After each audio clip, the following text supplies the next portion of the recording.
Everyone in Japan has disappeared, and now you're trapped in a deserted city and forced to compete in deadly games where every mistake is fatal. Everything in this world is designed to kill you, but we can outsmart it with 5 simple rules to stay alive, and by the end, I will show you how to beat every single death game that they have to face. I'm going to break down the mistakes made, what you should do, and how to beat the death games of Alice in Borderland. We meet this guy Arisu, who's living life one game at a time. He looks like a loser, but looks can be deceiving. He's an experienced gamer, which makes him a strategist. He reads textbooks on math. He's familiar with mechanics, and this digital dexterity is impressive. Now this might look like a useless hobby, but these games train your brain to make fast and practical decisions in high-pressure situations. Also, being told you're a disappointment every day by your family is going to put a serious chip on your shoulder, and sometimes you just need the right scenario to unlock that part of you. He joins his friend Karube the bartender and Chota an IT guy. All of them have had some bad luck today and wish they could hit the reset button on their crappy lives. Karube here imagines what they would do in a zombie outbreak and is convinced that his friend Arisu has the most potential to survive. This guy seems to understand everyone's strengths and weaknesses, and this immediately makes him a leader when things go bad.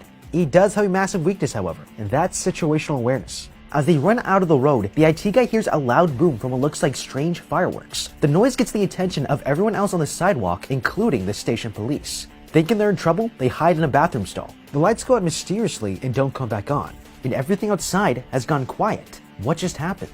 The friends leave the stall to find the entire city is completely abandoned, and what's even creepier is that their phones aren't even working. This is seriously unsettling, but the important thing right now is to stay calm. There's a lot of information out there because we have a whole city to ourselves. We don't know what else has disappeared, so I would scout the city to look for food, fire, water, animals, and any signs of life. We won't find all the answers, but at least we can confirm what we have to work with in this new reality. That night, a nearby building lights up with a message welcoming players to a game and guiding them to the GM building, the only place in the neighborhood with any power. Okay, we obviously shouldn't trust any of this, so I'd first want some protection. Japan has stricter gun laws, but you can buy rifles, and there's a shop right here called Shibuya Firearms Inc. only 5 minutes away from them. I'd also grab a battery-powered flashlight and a backpack before investigating what's out there. They arrive to the location, but nobody is there. Now, I would scout out the perimeter of the building before entering. We have no idea what this is, and we might find out more from our surroundings. They enter the building and unknowingly pass through lasers, trapping themselves inside, where they find a table full of phones. They actually work, and they all have facial recognition, but they don't have any signal. This is highly suspicious. A computerized voice starts a 2-minute countdown, waiting for other players to join. That's when this foxy lady waltzes in and drops a truth bomb. They're now players in a game, and running away is not an option. This guy's ID tag got shot with a laser and it came straight down through the top of the building. But it's important to keep calm because critical thinking and observation will be more important to you than ever before. If we were cautious and been more suspicious of our surroundings, we might have expected that these lights were luring us here for a reason. We won't survive this new world without learning how to be observant of every detail, no matter how small. Another girl runs in and passes the laser grid, trapping herself in with the rest of them. If this is a game, then these are either our teammates or opponents. Now everything must be thought about in terms of competition and survival, and whoever realizes this first will have the advantage. I would immediately start looking for weaknesses in my opponents. This woman is dressed to impress, but it means she's more about perception than practicality. She also knows a lot, but doesn't seem helpful, so she won't share knowledge without a trade-off for her benefit, and all this means we can't trust her at all. They step out of the elevator into a square room with 2 doors, live and die, and all they have to do is pick the correct one within the time limit. It's got a difficulty rating of 3 of clubs, and if they win, they'll be released from the building. The IT guy starts recording from his phone. This is a great idea, because they can keep track of information as it happens, but they should have been doing this from the very beginning. The woman tells them to choose the door on the right, but doesn't give any reasoning. Now, a behavioral psychologist will look for signs of lying from shifting weight, defensive posturing, and avoiding eye contact. This woman is showing all 3, so there's no way I'm walking through that door. But we should first think about the bigger picture here, which is geometry and space. We need to figure out the bounds of the arena and its rules before anything else. This is a fake ceiling. I would get on my friend's shoulders and see if I could remove the panels to get a better view. There's an obvious possibility that a trap is waiting in the next room, so I would even consider unscrewing the light bulbs and throw them into the rooms to see if they trigger anything. Smoke begins pumping through the floor. They're going to suffocate if they don't do something. The woman pressures the schoolgirl to pick a door quickly. She panics and rushes through a door, getting killed on the other side. This is a death game and the stakes are real.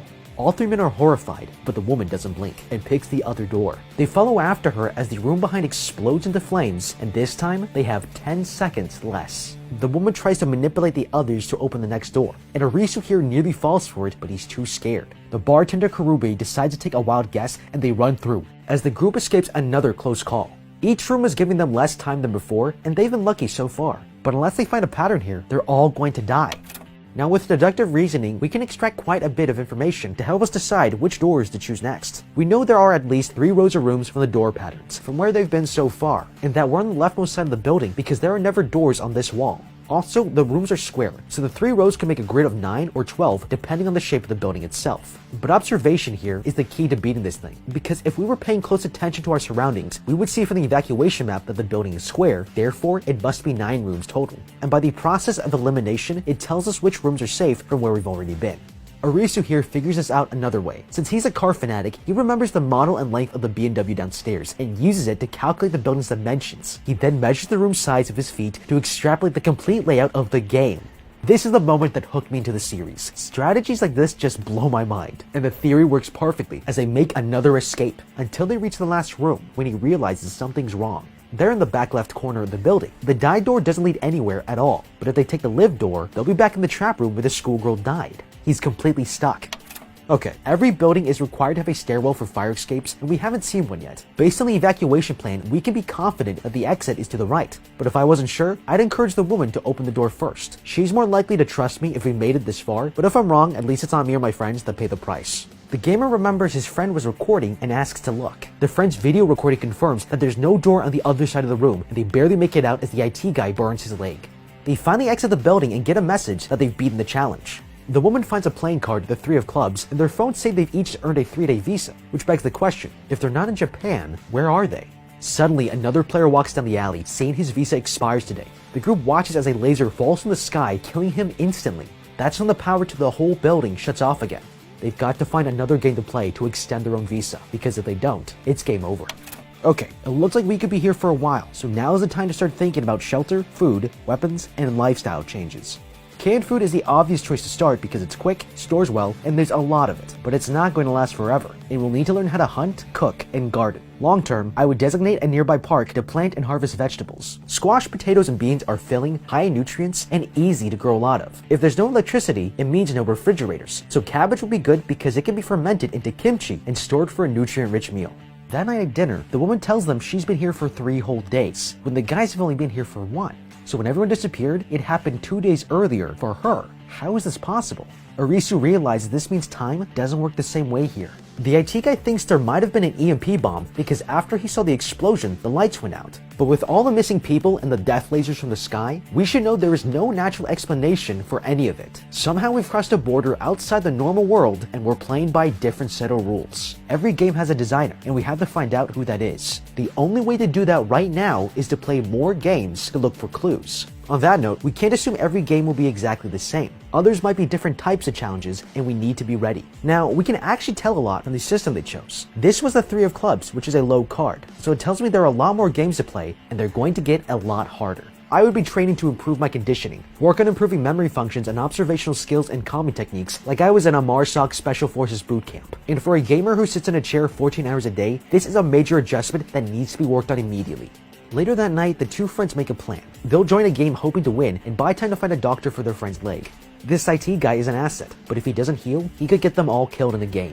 This is why friends shouldn't enter games with each other, because there might be serious injuries that affect the group, or even games that only have one winner. If we split up, we can all be winners and learn from each other about the other games. Mining information faster is how we all survive and thrive.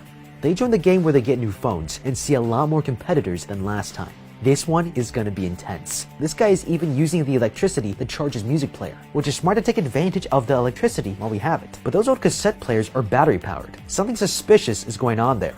These guys look battle tested and have probably been here for a really long time. I would try to learn everything I can from them to better adjust to this place, because people and knowledge are the most valuable resources here. They're also the most dangerous. The game is a 5 of spades. The number represents its difficulty, while the suit represents what kind of challenge it is. In this case, it's a game where physical ability has the advantage. A player tells them clubs represent team battles, diamonds are challenges of intellect, and hearts involve games of trust and betrayal.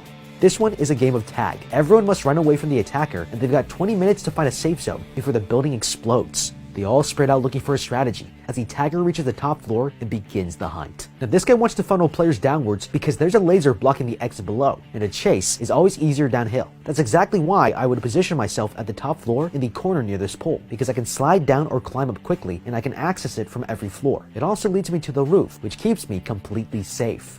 These guys check the rooms for a safe zone, but they're all locked. They hear gunfire upstairs and peek around the corner, narrowly dodging a stream of bullets. The guys run and hide behind a wall as the killer continues downstairs. It's risky, but this is the perfect time to strike. We can't run forever, and the majority of this building works in his favor because they're long, narrow hallways. But the stairwells give us the advantage because he can't shoot around corners. I would sneak up behind and push him down the stairs and into the wall. He'll probably put his arms out to stop his fall, and it might free the gun, giving us a chance to grab it. The gunman goes on a killing spree, taking a few more contestants out as the two friends move to a better vantage point. The killer turns in their direction but doesn't see them, and the gamer realizes the mask impairs his vision. Now they know his weakness. The gamer yells to the other players that if they call out his location, they can find the safe zone as a team and stop the bomb. This girl is the first to try, as she yells out the killer's location and climbs up to the next level. This girl is scaling the building like a freaking ninja. The bartender wants to ambush the killer, and this guy agrees. He's also a tactical genius because he's able to figure out the killer's height, weight, and level of training just from watching him. But Arisu here notices something else. Both the soldier and his henchman have locker key wrist straps. Even though this is a life and death situation, this little detail is important because it might mean they have valuable things to lock up and hide. If either of them dies, I'm coming back and taking it off their wrists. The climber girl offers to help check the first and second floor for the killer and jumps down. The gamer goes looking for the safe zone with the climber girl's help, while the soldier and the bartender plan to ambush the killer. It's a good plan, because the killer will be distracted away from the main objective and they can beat the game. This guy lures him out of the stairwell, but the soldier doesn't come to help, and the guy gets shot to death. He's devious. He was waiting so the killer would empty his magazine. Suddenly the soldier sprays the killer with a fire extinguisher, dodging a wild spray of bullets, and now he's out of ammo. They take turns fighting him, and this killer is tough, even taking several stabs from the bartender like it's nothing, and he slices a bloody wound into the man's side. Meanwhile, Arisu here tries to figure out where the safe zone is, and spots the door the killer shot at. It doesn't make sense that the gunman would shoot from so far away unless he's protecting something. He's also not the only one who realizes this as another player shows up. It's the same guy with the music player. Arisu here slowly opens the door and takes a look inside. A quick note, if I'm opening this door, I'm doing it from the other side, because I don't know what's coming out of there. It doesn't hurt to have some metal in front of you until you can confirm there's no threat. Inside they spot a door and investigate, but there's another killer and the two survivors have to run. But the player slams a taser into his side and the killer collapses. Earlier what we saw was him actually charging his taser, which he made from scratch. This guy is really clever, but it wasn't enough to keep him down. He runs into a room and realizes he's now trapped in the safe zone where he sees two buttons to stop the bomb, but both must be pressed at the same time. He yells out the location of the safe zone and that he needs a hand. Now, I would still give this a shot. I can't stretch far enough, but I could take off my shoes and throw them hard at the buttons to beat the game. The killer breaks in and Arisu here tries to fight him off. Luckily, the climber chick hops through the window and stuns him with the stranger's disguised taser. With 1 second left, they jump for the buttons, making it just in time. The killer takes her mask off and looks terrified as the collar suddenly explodes. These killers were actually players, and they were playing against us for their survival. Downstairs, the bartender finds a walkie-talkie on a dead player and hears two phrases: "The answer is in our hands," and "Return to the beach." And he's not the only one looting. This guy finds a note on the killer with a strange design. It's not clear what this means, but this is a lot more important than you might think. I would definitely be checking every dead body for anything useful, or maybe even something I can learn from them. Every piece of information is valuable, especially when answers are so hard to come by. The friends return with a warm welcome. They're grateful to be alive, and the group discuss what to do with the information the bartender heard on the walkie-talkie. Okay, this thing is really useful because we can now listen in on our opponents. We need to use everything to gain a competitive advantage over others. They might talk about game strategies or food and weapon storage locations. All this information could make the difference between life and death. The next night, the group leave for Shibuya to enter another game, hosted at the Shinjuku Botanical Garden, and this one's gonna be unlike any other. They walk in and see a table of weapons and some high-tech headsets. Okay, if there's only 4 people here and they're laying out weapons, I'm thinking this isn't going to go well for any of us. But when push comes to shove and you have to kill, weapon selection is important here. It needs to be light enough to wield and run with, but also very sturdy. It also doesn't say you can't choose two. I would pick the hammer and the hand axe. Both are single-hand weapons, easy to swing, and neither of them will break from heavy impact. When they put on the goggles, the headsets lock around their necks and turn on, recognizing the players with an advanced eye tracking feature. The game they will be playing is simple: hide and seek, difficulty 7 of hearts. And we know hearts are about trust and betrayal. This is about to get real ugly. One person will be the wolf, the rest lambs, and whoever finds the wolf becomes the new one. However, to win this game, you must be the wolf by the end of 15 minutes. Whoever is the lamb afterwards will die.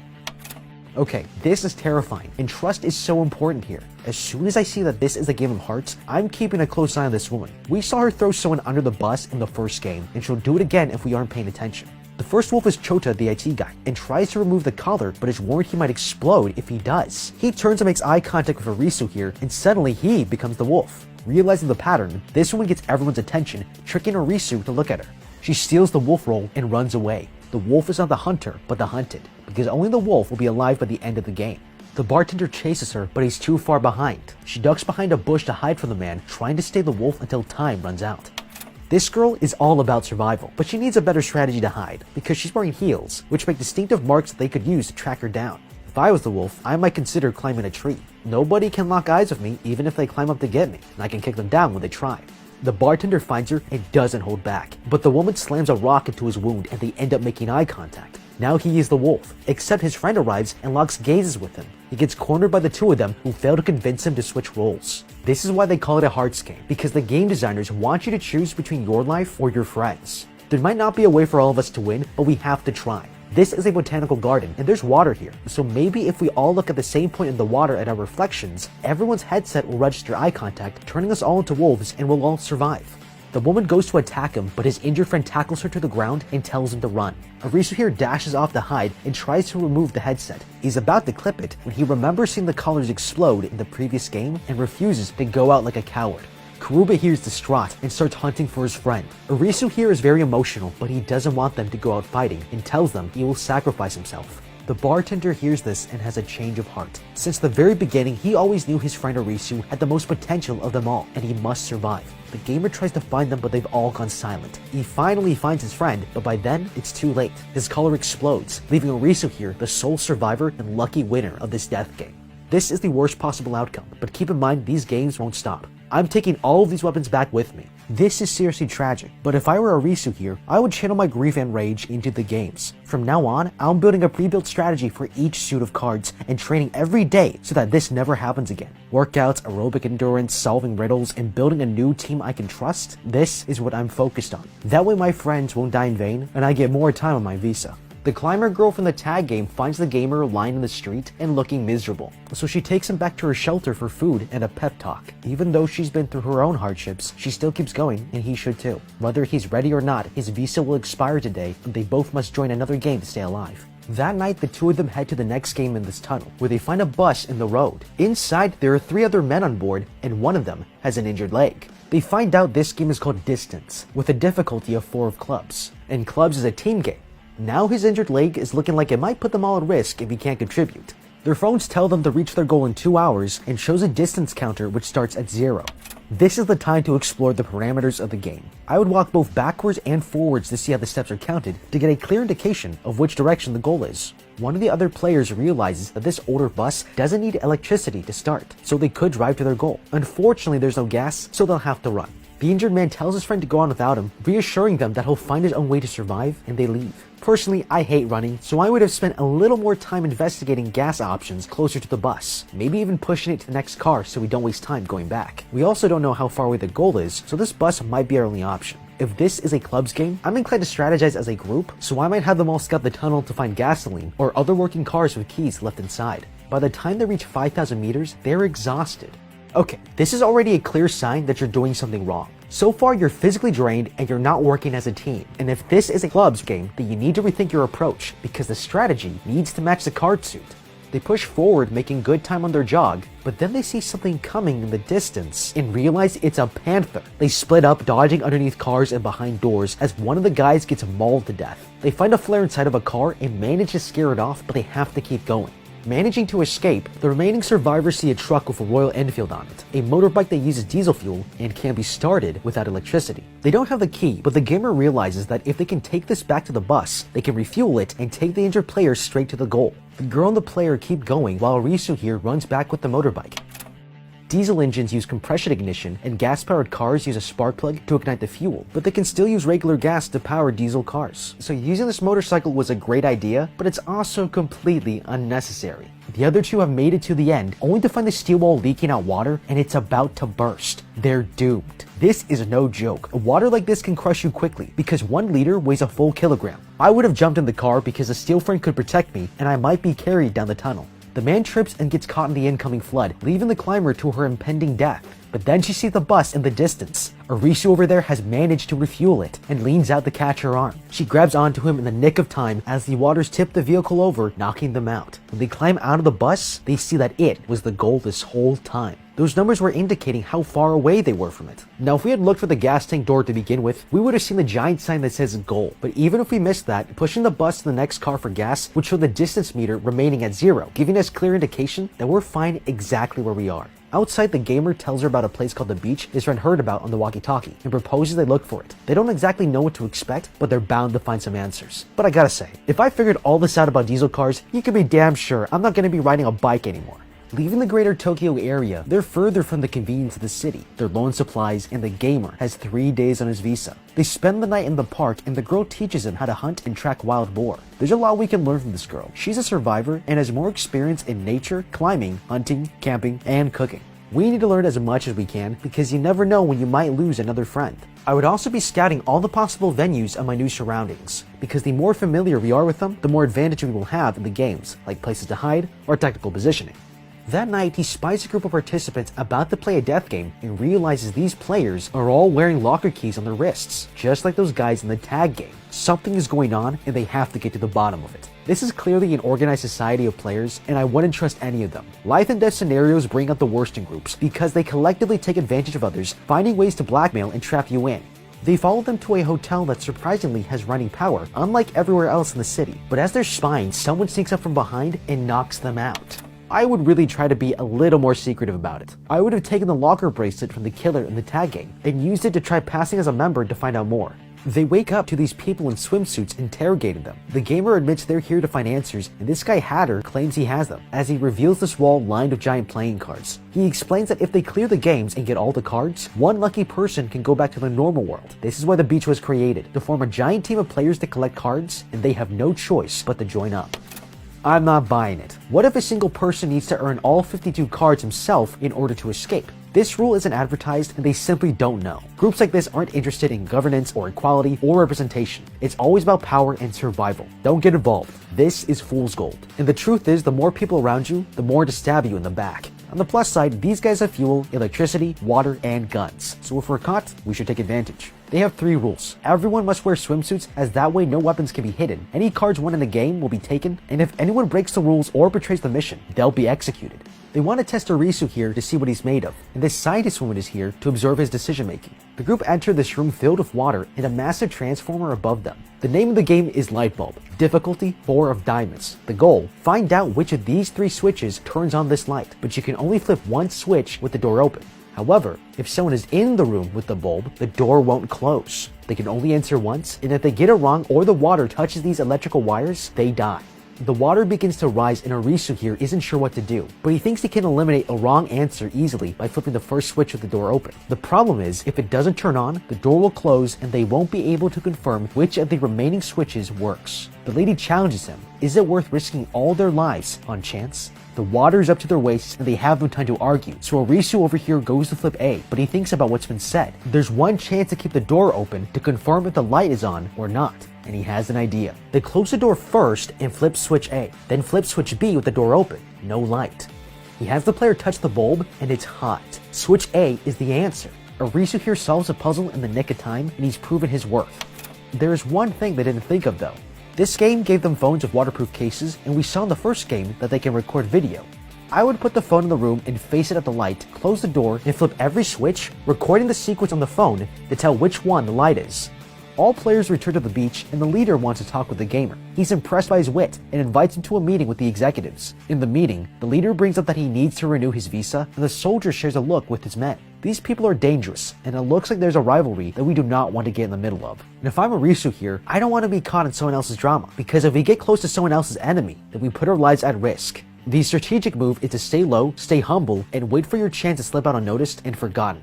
The next day, the girl warns the gamer that the militants are keeping an eye on them, and they start thinking about escape. He goes around asking different people what they know about this world and learns that there might be lasers surrounding the entire country. He scouts out the compound and hears gunshots. Around a corner, he sees some of the militants near a dumpster. Waiting for them to leave, he peeks inside and finds a pile of dead bodies. Then a stranger shows up, the same person from the game of tag. He explains that this is what happens when you betray the beach and wants to do something about it. He has a proposal for the gamer: steal all the cards from the leader and leave this place for good. It's a dangerous plan, but he feels he must do something. The gamer agrees and tells his friend the plan. Luckily, she knows where the guns are stored, but they're heavily guarded. Later, he's called to an urgent meeting and finds out that the leader of the beach is dead. He died from a bullet wound, and they all wondered, did he die from the games, or was he murdered? The militants threaten the others to elect the soldier Agony, and they have no choice. This is the time to steal the cards and escape. Arisu here is upstairs looking for the safe, and after finding it, it inputs the code that this guy tells him, but it doesn't open. The militants catch him in the act. This was all a part of this guy's plan. The gamer was being used to find out where the actual safe is being kept in the room. We should know that all people shouldn't be trusted and everyone is dangerous. There's also a better way to escape. In the beach's regime change, everyone would be distracted enough for 2 involuntary members to escape. I would be looking for that opportunity more than worrying about the legacy of a place I don't even want to be in. Arisu is gagged and bound in a room. He's going to be here until his visa expires, and no one will be coming to rescue him. Meanwhile, the stranger returns to open the real safe, finding the box of all the playing cards collected. The girl gets dragged into a room by the second in command, and this guy is ready to do some terrible things, when luckily, the power of the entire resort goes off. Confused, they all look around and find a game sign in the room. All the exits to the beach have been closed off with lasers. The entire hotel has become the arena for a whole new game. Difficulty 10 of hearts, the last remaining numeral card. Everyone rushes to the lobby to grab a phone, but in the middle of the chaos, the girl sees a woman has been stabbed and everyone goes quiet. The game is called Witch Hunt, and they have 2 hours to discover who killed the girl and burn them to death. The members interrogate the dead girl's friend. They find it suspicious that she wasn't with her since they're practically inseparable. She claims she was in her room, but they don't believe her and get ready to burn her at the stake, and she's saved when the executive members step in.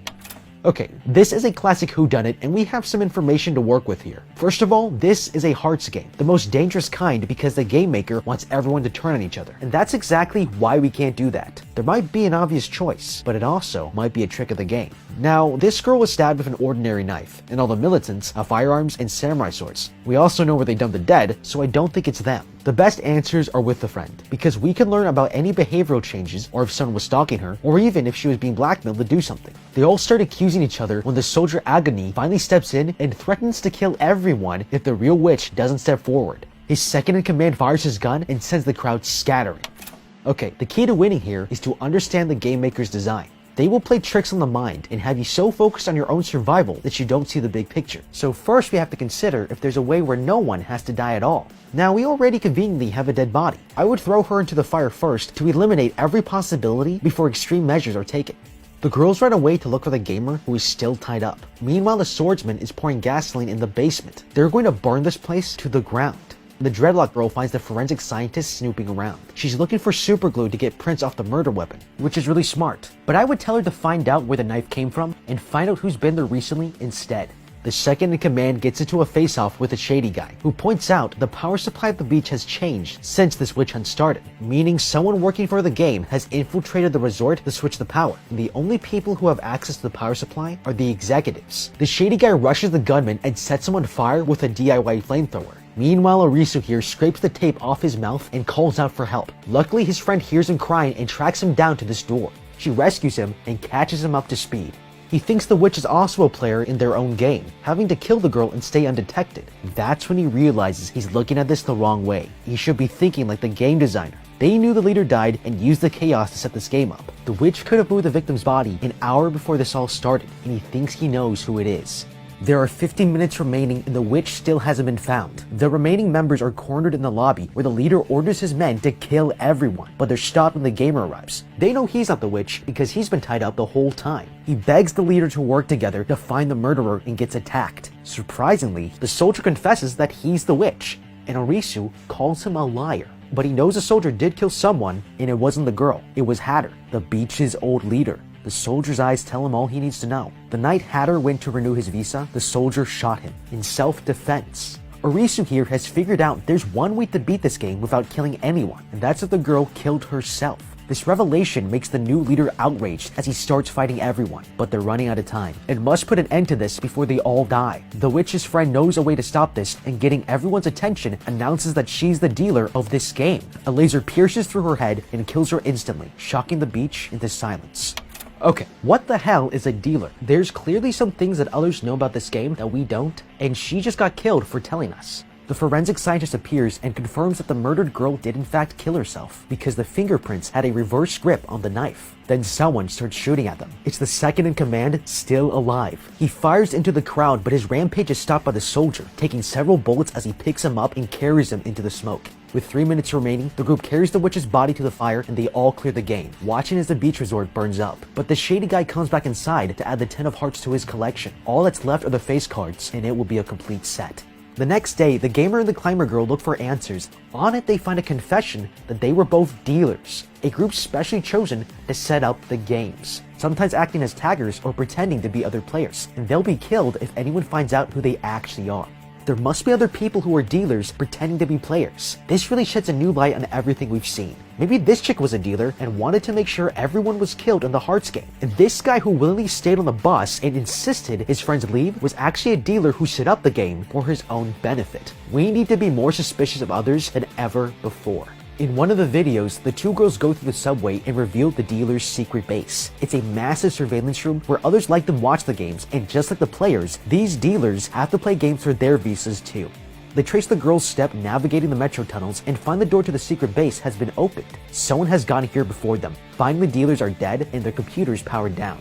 That's when the shady guy and the dreadlock girl find them. He realized the drawing on the note he found was actually a route map of this subway station, and came here to find out what happens when they get all the cards, but instead found these people dead and concludes that there's someone above the dealers who is controlling the games. The computer screens suddenly turn on for a special urgent broadcast, and to everyone's surprise, it's presented by one of the beach's executives. She worked for the games this whole time. She congratulates all the players for their victory and announces there's a prize courtesy of her team. Tomorrow at noon, there will be a new round of games, but this time they're playing for the face cards. They now begin to see there's a grand design to this whole thing, and this woman has the answers they're looking for.